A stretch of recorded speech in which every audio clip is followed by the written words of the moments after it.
Ragnor commands you bring all sandwich spreads to Ragnor's table. For those of you who are not used to George Lowe, welcome. Welcome to the George Lowe panel. A little song, oh, too kind. Oh, a polite round of golf applause. There it is. Welcome, welcome. A second. I keep doing crusty, I don't know why. I think it's because my voice is like ground hamburger right now. So it was Kingsport, Tennessee. God, where? Lubbock, Texas, Atlanta, Georgia, St. Augustine, and now Buffalo! Yeah! And I think they're trying to kill me. Maybe I'm paranoid, but I think the people who put the show on are trying to kill me. Even though it's a charity, you realize that, I need to be alive in order to entertain people, to make money for the show so the show can give money to the Children's Hospital, which is an awesome cause, am I right? Most of the other shows, the charities, are for the fat cats who are driving the Lincolns out front. So this is a very noble thing. Anyway, welcome to the George Lowe panel. They're normally much funnier, but I'm so shocked. Last night we've been to Chefs. Are you guys all local? We've been to Chefs, which was like they bring me.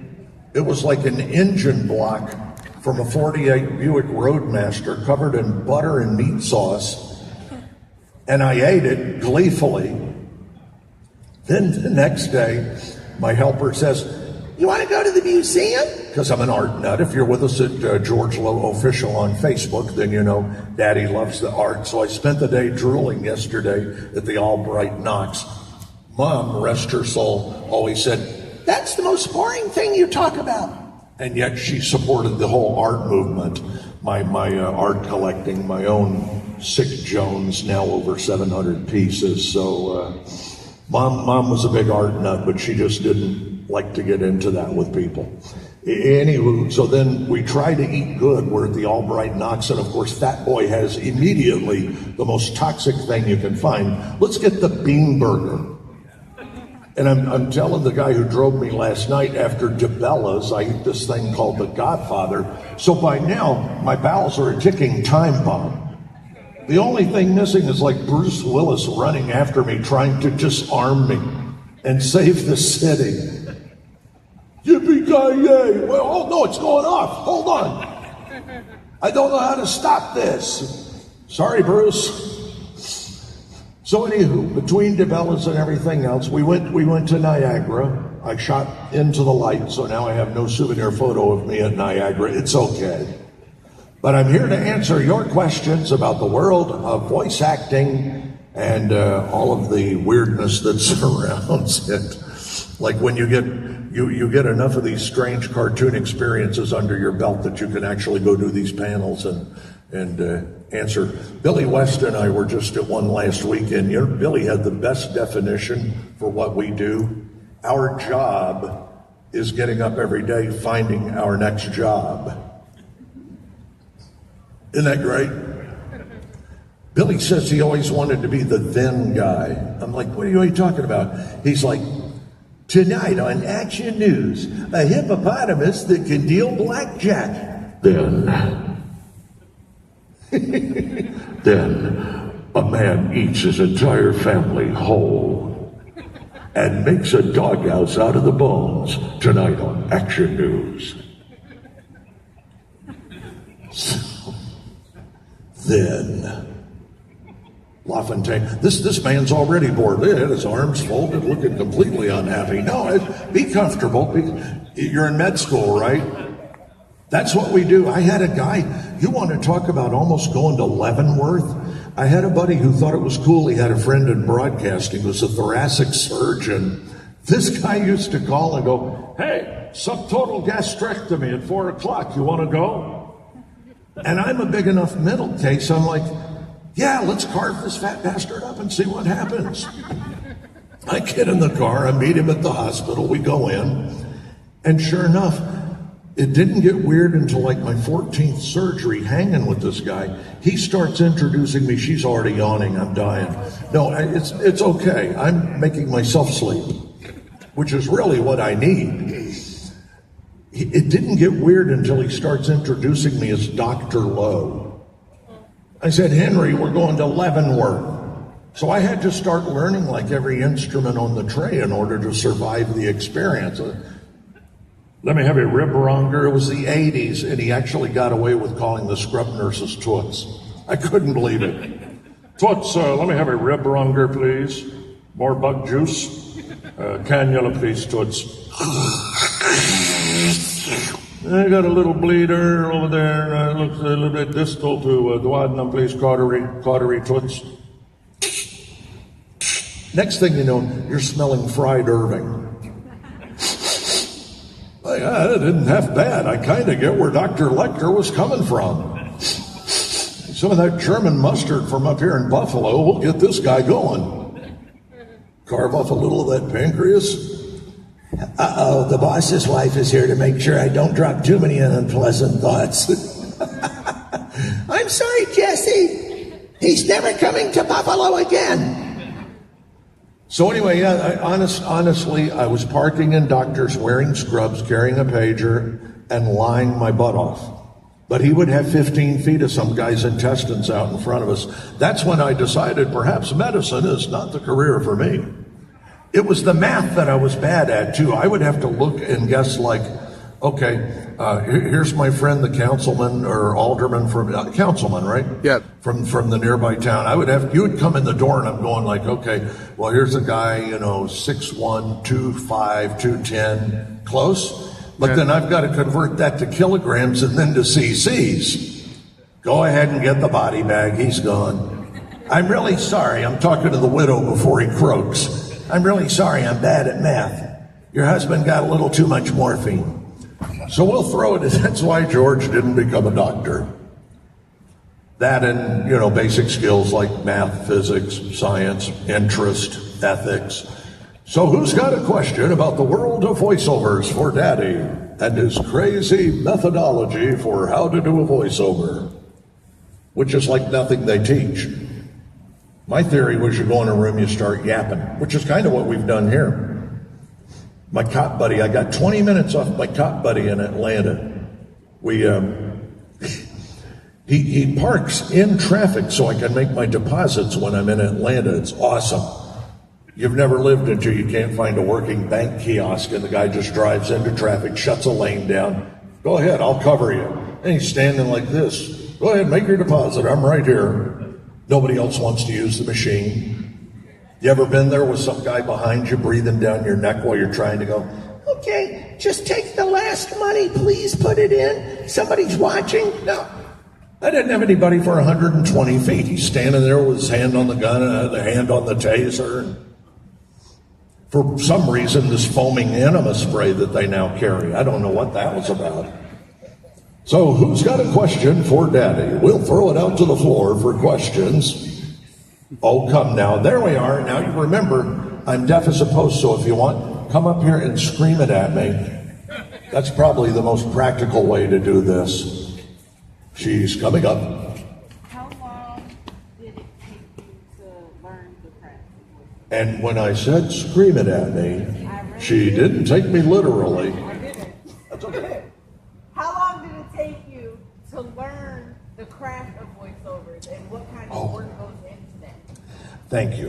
That's a fine question. How long did it take me to learn the craft of voiceovers? Well, I am that one guy in a great number of those guys.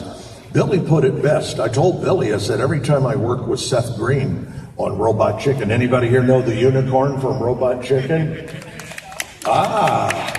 Well, I've got free mayonnaise for all of you. Come on up. I just made the packets last night in my room. Who wants mayonnaise? No? No. That's unseemly, Space Ghost. They put it on everything up here. I didn't realize until I'm at the Italian place last night. I'm like, who puts mayonnaise on an Italian sandwich? They do. Oh, look, you got a microphone for them. You magnificent devil.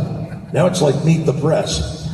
Billy very kindly, after I told him a Seth Green story, I always tell Seth, every time I work with you, it's like a free master's class in acting.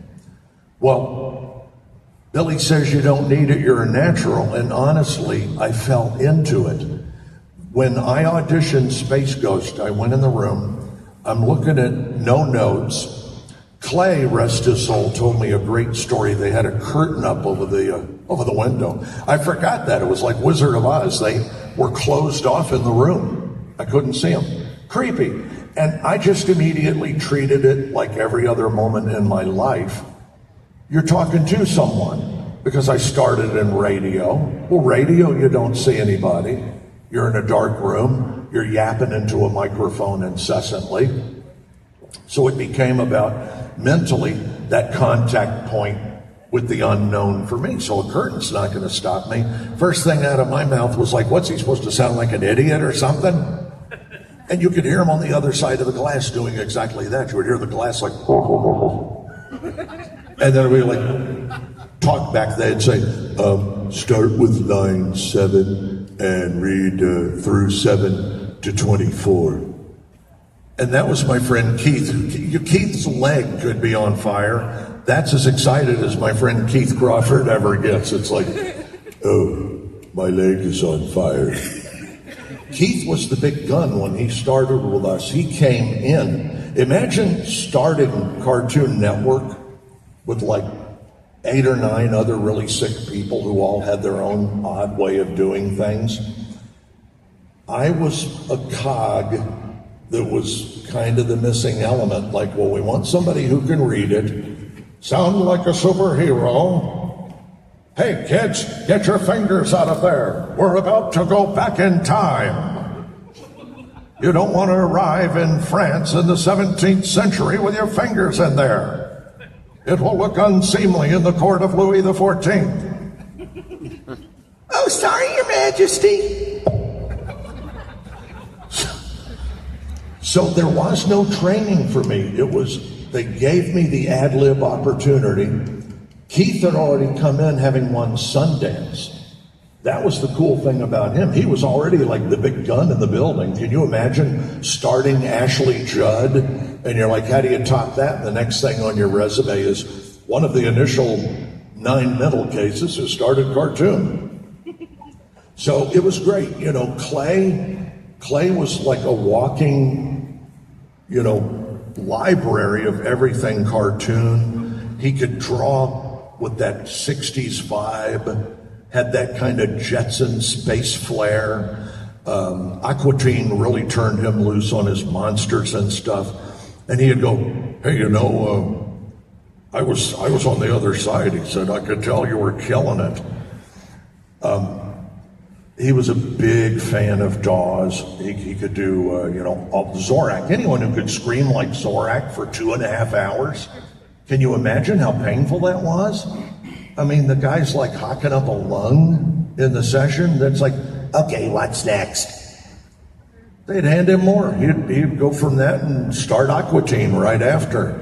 2 hours of us and then another 2. I couldn't read like that. But I was not formally trained. Much like my drawings, that was self-taught too. And I'm in 3-4 museums.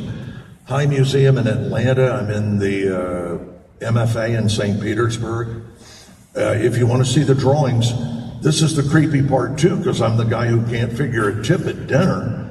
I always leave like, it's $20, fine. They're like, George, it was only a $5 check. Oh, that's too much then.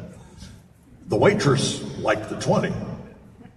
But if you go to George Lowe Harvard Math, you'll see where they're using my drawings at Harvard. That was a weird moment too, because a math guy I'm not, as we've already learned. So self-taught. But most of these guys they study Strasberg, and they look at the Russian method, Stanislavski, bless you. Thank you. Boy, she just had a meaty one. Aren't you glad I pulled her away from your neck? That was like The Wonderful World of Disney opening credits coming out of her sinuses just then. The only thing missing was Tinkerbell dropping a Kleenex, and flying away. Here you go. So I hope that's some help. It's just, I pulled it out. The short form answer is I pulled it out of my butt. That's how I became a voiceover actor, kids. I pulled it out of my butt. Attention Buffalo Comic-Con. Today we are raising money to support Carly's Club at Roswell Park. They are giving every child a fighting chance. Stop by their table to buy a raffle ticket for a chance to win a 50-inch high-definition smart TV. They also have over $1,000 worth of bonus prizes. But don't worry, we're drawing the prizes tomorrow at 4 o'clock. I wonder how long this will go. Buy your ticket. Hey, I cancel her out with my powerful microphone. Take a hike, sister. Daddy's talking now. That's to your PA announcements. Fat boy's got work to do. Thank you for your question. I'm sorry about my convoluted answers, but I think half the people here come for the convoluted answers and the uncomfortable snack tips. And I wrote grits panties to one person already.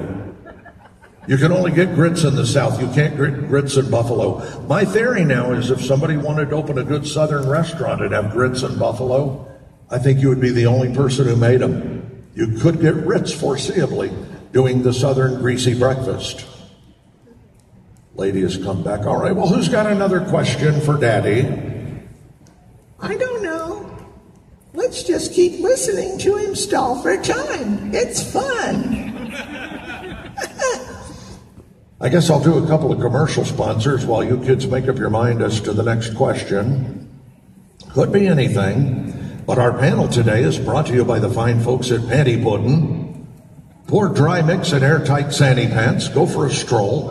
In just 30 minutes, you've got savory panty pudding. Now in tapioca.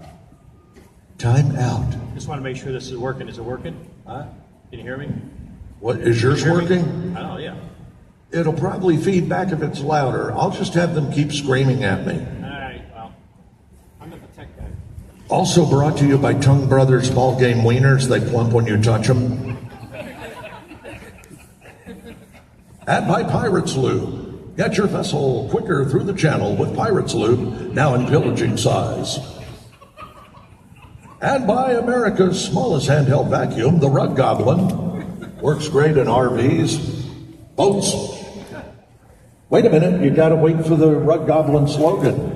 Every woman loves a Rug Goblin. Okay, now you can ask your question. Isn't that horrible? It sounds dirty, but it's not. You people are sick.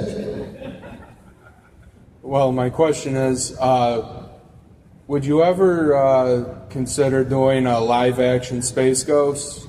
A live action. Yeah, I mean, if we had somebody else to be him. You ain't gonna catch me in spandex, Chief. People be sitting at home going, oh, that reminds me, we got to go to Sam's later and buy a couple 30-gallon containers of ricotta cheese. That boy let himself go. You tell him to haul butt, he's got to make 2 trips. Who do you He need a think? shoehorn to get his underwear off.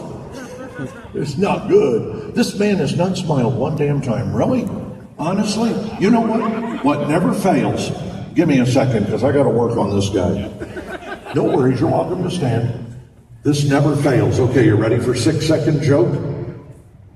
Somebody time me, make sure it's 6 seconds. Somebody's got to keep me honest. Ready? Nope, say when. Tell me who's got the time. Guy goes to the doctor. The doctor says, you got to stop masturbating. The guy says, why? The doctor says, so I can examine you.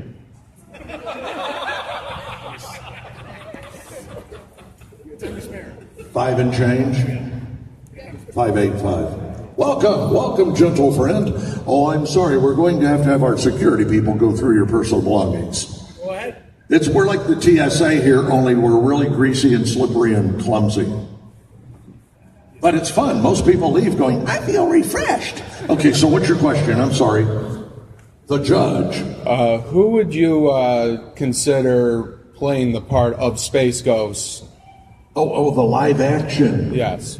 You know what would be great is if they had and I'm trying to put this politely, but the little person from Game of Thrones, Peter, what's his name? Dinklage. Wouldn't that be great? That would be interesting. Yeah. Have that Space Ghost voice going, hey, come over here, I'll take care of you.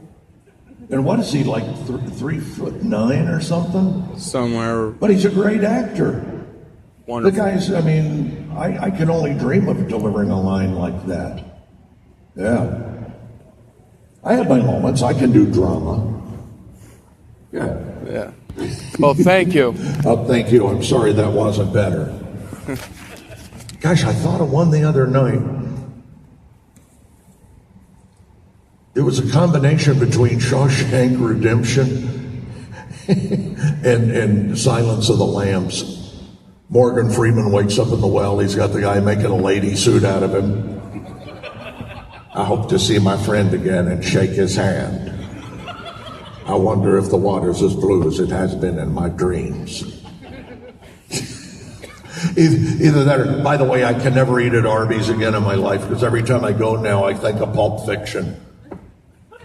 Poor Ving in that horrible scene down in the cellar, and we've got the meats will never take on the same meaning for me again. I'm really sorry. Jesse's like, okay, note to self, never again. Nighttime 2-drink minimum for George. All right, so who else has a question for Daddy and his mentally ill panel of fun?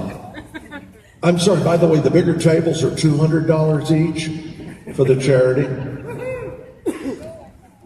Yeah, 250, I'm sorry. But it gets you a golf outing and a free basket of enema cream. Another question? This is going well. Yes, sir. The man who just came in. God bless you. Shout it at me now. I'm good and deaf. I'd like to know, did you ever meet Gary Owens? And what was it like being that part of a famous character? Can someone relay the question? Do you want me to go from the Gary, was it a Gary Owens? Only if it's not a pain. Only if it's. I don't want to inconvenience you. I'm really deaf. No, I'll talk I can't afford the hearing aids because I'm in such debt. I just wanted to know, did you ever meet Gary Owens? And what was it like playing an iconic hero like Space Ghost? What did Gary Owens? I'm sorry. Gary Owens. Did you ever meet Gary Owens? You know, I got mad at them because we did a show called Warren where we had Gary and Space Ghost wanted to ask him questions, my incarnation. And Gary was totally on board. He loved that we were so weird. And we caught him, I think it was 2 or 3 years, thankfully, before he sadly passed. He was all about the show. And for us, it was kind of like, getting the Godfather to come in and, we got him to put his stamp of approval. He loved how weird it was. We channeled him through. Has anyone ever seen the Warren episode? Look up Warren, I swear. It's Gary Owens, who was the original Space Ghost, 66 to 68. Back when it was, when I was little, when you were little, we watched it. It was a superhero thing. Right. Look out. It's, the nose weevils are attacking the planet. Hold on, Jan and Jace. We must get the nose weevils. I'll use my swollen prostate ray.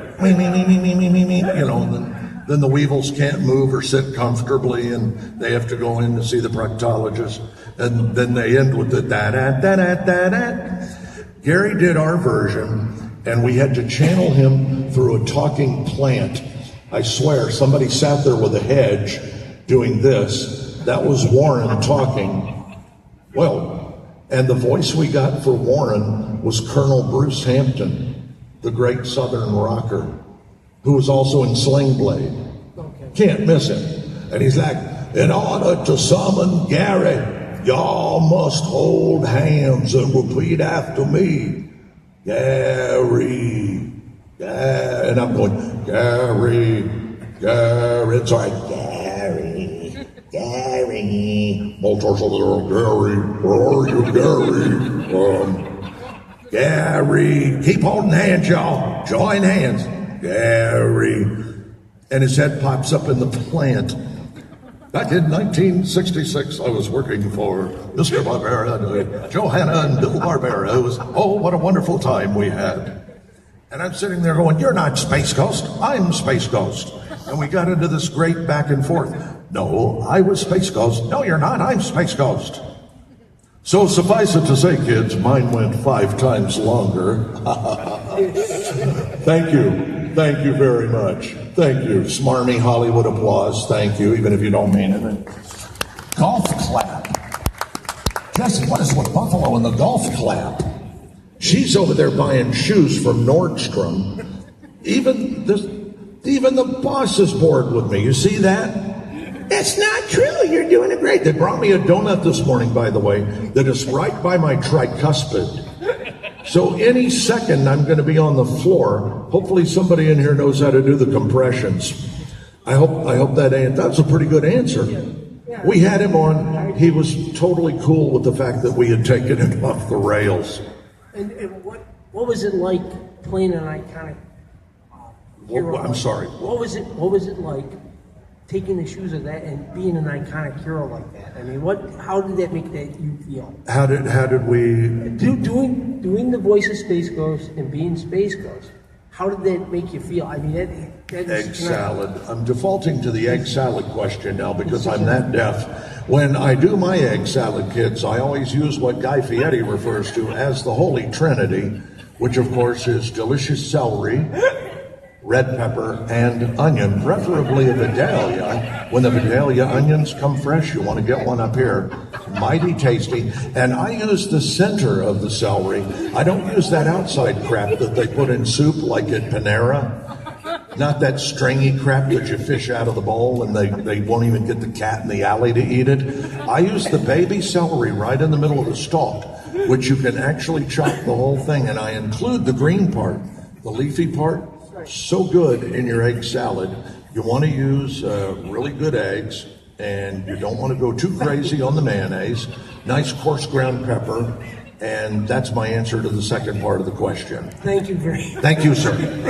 I'm sorry to put you through that. Look, it's the boss's wife. Who am I kidding? Everyone knows. Okay. She's the boss. He wants to know what it's like to have to play a role, the iconic role as Space Ghost. I use what Guy Fieri calls the Holy Trinity. Iconic role The of red Space pepper, Ghost. the celery, and the onion. If you can get a Vidalia onion, you want to start with those because they really have a lot of zip to them. What it was like to play the role. See, the rest of them don't give a shit now. They want to know what goes in the egg salad. Now I've taunted I'm sorry about the young person over there, by the way, Mom and Dad. I hope I'm not polluting him with my...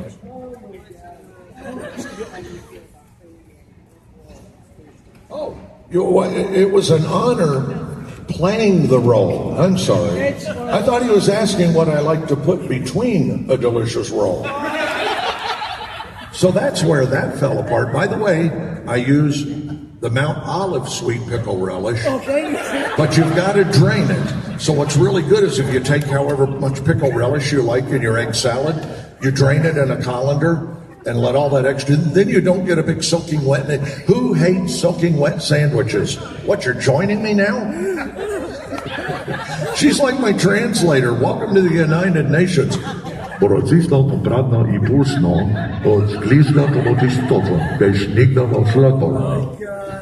Yes. Yes. Use Holy Trinity, red pepper, celery, onion. You can use the Bermudas, but I think they make the egg salad a little too zesty. Am I right, ladies? And you know what that means later. Going down bubble 30 degrees and launching countermeasures right after you eat it.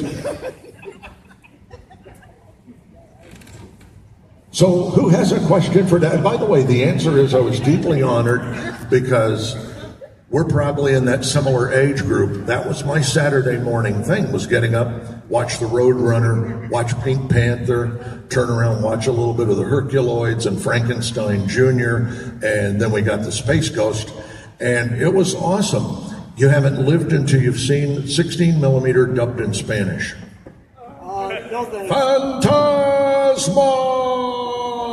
Phantasma! Bizarre. I did a show in Atlanta once, and the guy he was such a fan, he collected not just the American 16 millimeter, he had the Spanish 16 millimeter, which was bizarre, but they were awesome. I love me the wireless microphone. She's determined. Oh, look, it's like a bad episode of Phil Donahue now. We're talking about men who like to marry goats. How do you feel, sir? Hello, welcome. Okay, so my friend wants to ask you a question. She wants Oh, to sure, know. now leave. Now don't help me. She's over there.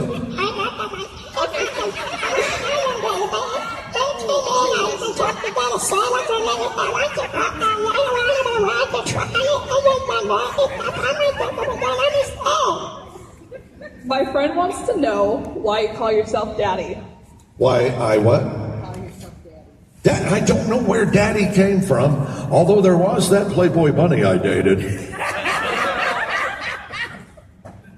You kids building a bridge anytime soon, I can find you help for those pylons. My apologies to Oh, write your own. What have you people written today? Don't you groan at my horrible comedy. No, it's one of those things that happened organically. I would pull in and on a drive-through speaker, it would be like, oh, by the way, make sure those fries are nice and crispy for daddy. And on the egg salad, make sure you use delicious celery, a fresh red pepper, and you gotta have the special, oh no, don't you start with this bad girl, the special relish. And foolishly, just like in a comedy club, they came right to the front row. That could backfire later. So the daddy thing, it's one of those weird things. It's kind of creepy, kind of harmless, makes men laugh. I'll even say it to men at the tables. Come on up here and see daddy. Daddy will sign that picture for you. What, you got your little Space Ghost toy there? You want daddy to sign that? Come on over here. What's really fun is when you do it to priests. They don't know how to handle it. If I have to call you father, you have to call me daddy. The Episcopals don't know what to do with me.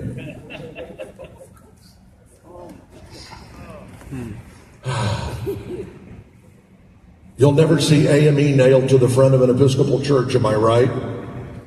God bless them. I like the church where everybody's cool. I've been to the AMEs. I've done small town AMEs. I'm always the guy that they welcome and figure I'm in deep trouble. It's like, if he's coming in here, he must really need help. And I'm like, no, man, I need the cleansing. Give it to me. Let me have it both barrels. Am I right? Like Jake and Elwood, that great scene in the Blues Brothers. I'm like, they're going, boy, I've been really bad this year, man. Give me the good wash. This one might need the actual bath as opposed to being dipped in the baptismal font. We're going to have to unload with one of those super soakers full of the holy water. Somebody hold him down. And of course, the whole time, you're speaking in tongues. Sound like Zorak eating hot sauce. Zorak goes to the anchor bar.